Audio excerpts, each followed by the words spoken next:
Assalamualaikum warahmatullahi wabarakatuh. Perkenalkan, saya Rini Winarni dengan NIM 22030550257 kelas D, Program Studi Gizi Fakultas Ilmu Keolahragaan dan Kesehatan Universitas Negeri Makassar. Adapun video ini saya buat untuk memenuhi tugas mata kuliah Isu Mutakhir Gizi. Gizi buruk merupakan salah satu penyebab tidak langsung kematian pada balita karena kurangnya asupan makanan yang dikonsumsi dan atau adanya penyakit penyerta. Data riset kesehatan dasar tahun 2018 menunjukkan bahwa terdapat 10,2% balita gizi kurang atau wasting dan 3,5% diantaranya itu gizi buruk.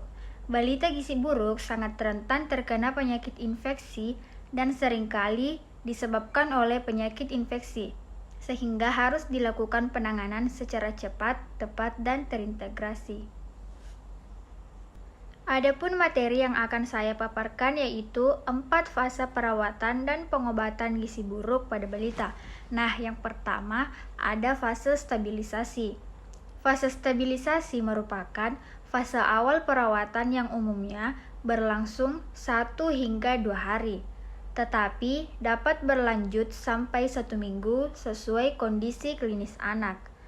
Pemantauan pada fase stabilisasi dilakukan dengan mencatat tanda-tanda vital seperti denyut nadi, frekuensi pernafasan, dan suhu badan. Yang kedua, ada fase transisi. Fase transisi adalah masa peralihan dari fase stabilisasi ke fase rehabilitasi dengan tujuan memberi kesempatan tubuh untuk beradaptasi terhadap pemberian energi dan protein yang semakin meningkat. Pemantauan pada fase transisi sama seperti pada fase stabilisasi. Nah, yang ketiga ada fase rehabilitasi. Fase ini dapat diberikan di layanan rawat jalan maupun rawat inap.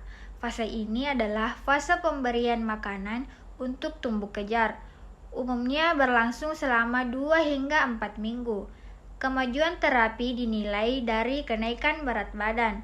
Pemantauan pada fase rehabilitasi dilakukan dengan mencatat asupan formula dan kenaikan berat badan pasien. Terakhir atau yang keempat, ada fase tindak lanjut. Pada fase ini merupakan lanjutan pemberian makanan untuk tumbuh kejar dengan pemberian makanan keluarga dan pemberian makanan tambahan pemulihan atau PMTP. Materi selanjutnya yang akan saya paparkan yaitu 10 langkah tata laksana gizi buruk pada balita di layanan rawat jalan. Langkah pertama yaitu mencegah dan mengatasi hipoglikemia. Semua balita gizi buruk berisiko mengalami hipoglikemia. Jika fasilitas setempat tidak memungkinkan untuk memeriksa kadar gula darah, maka semua anak gizi buruk dianggap menderita hipoglikemia dan segera ditangani dengan memberikan 50 ml larutan glukosa atau setara dengan 1 sendok teh munjung gula pasir dalam 50 ml air secara oral. Langkah kedua ada mencegah dan mengatasi hipotermia. Hipotermia atau suhu aksilar kurang dari 36 derajat Celcius sering ditemukan pada balita gizi buruk dan jika ditemukan bersama hipoglikemia menandakan adanya infeksi berat. Cadangan energi anak gizi buruk sangat terbatas. Oleh karena itu, ia tidak mampu memproduksi panas untuk mempertahankan suhu tubuh. Cara mencegah dan mengatasi hipotermia dengan menghangatkan tubuh balita dengan menutup seluruh tubuh termasuk kepala dengan pakaian dan selimut. Langkah ketiga, mencegah dan mengatasi dehidrasi. Diagnosis dan derajat dehidrasi pada balita gizi buruk sulit ditegakkan secara akurat dengan tanda atau gejala klinis saja. Semua balita gizi buruk dengan diare atau penurunan jumlah urin dianggap mengalami dehidrasi. Pada dehidrasi ringan atau sedang, tetap upayakan memberikan terapi dehidrasi oral. Apabila tidak mungkin secara oral, cairan diberikan melalui pipa nasogastrik sampai anak bisa minum. Gunakan larutan oralit standar yang telah dimodifikasi dengan mengurangi natrium dan menambah kalium yang lebih dikenal dengan Rehydration Solution for Malnutrition atau Resomal. Cara mencegah dan mengatasi dehidrasi: beri Resomal yang terbuat dari oralit yang diencerkan, gula pasir, larutan elektrolit atau mineral mix dengan air. Langkah keempat, memperbaiki gangguan keseimbangan elektrolit. Pada anak gizi buruk, terjadi gangguan keseimbangan cairan, elektrolit, dan mineral. Untuk mengatasi gangguan keseimbangan elektrolit tersebut, diberikan mineral mix yang ditambahkan ke dalam formula WHO atau formula 75 dan formula 100 dan Resomal. Tubuh anak gizi buruk relatif mengandung kadar natrium lebih tinggi dan kalium lebih rendah dibandingkan anak normal. Oleh karena itu, pemberian cairan tidak boleh yang mengandung kadar natrium tinggi dan anak harus mendapatkan tambahan kalium. Langkah kelima, mengobati infeksi. Balita gizi buruk seringkali menderita berbagai jenis infeksi, namun seiring tidak ditemukan tanda atau gejala infeksi bakteri seperti demam.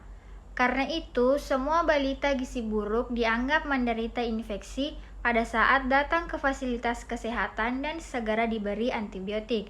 Hipoglikemia dan hipotermia seringkali merupakan tanda infeksi berat. Selanjutnya, langkah keenam yaitu memperbaiki kekurangan zat gizi mikro. Semua anak gizi buruk mengalami defisiensi vitamin dan mineral.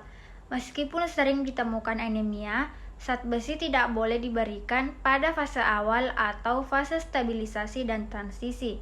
Zat besi baru diberikan setelah anak mempunyai nafsu makan yang baik dan mulai bertambah berat badannya, biasanya pada minggu kedua, mulai fase rehabilitasi.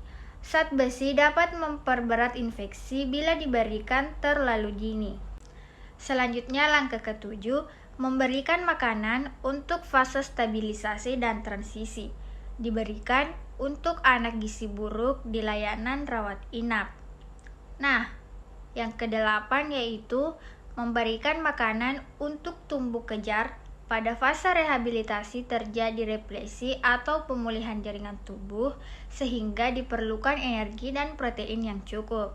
Terapi gizi yang diberikan dapat berupa F100 atau RUTF yang secara bertahap ditambah makanan padat gizi. Langkah 9, memberikan stimulasi untuk tumbuh kembang. Pada anak gizi buruk terjadi keterlambatan perkembangan mental dan perilaku. Keterlibatan keluarga terutama ibu sangat diperlukan dalam memberikan stimulasi untuk tumbuh kembang anak. Oleh karena itu, perlu diberikan petunjuk kepada orang tua dan keluarga untuk memberikan stimulasi perkembangan anak dengan penuh kasih sayang sambil bermain, bernyanyi, dan menciptakan suasana yang menyenangkan.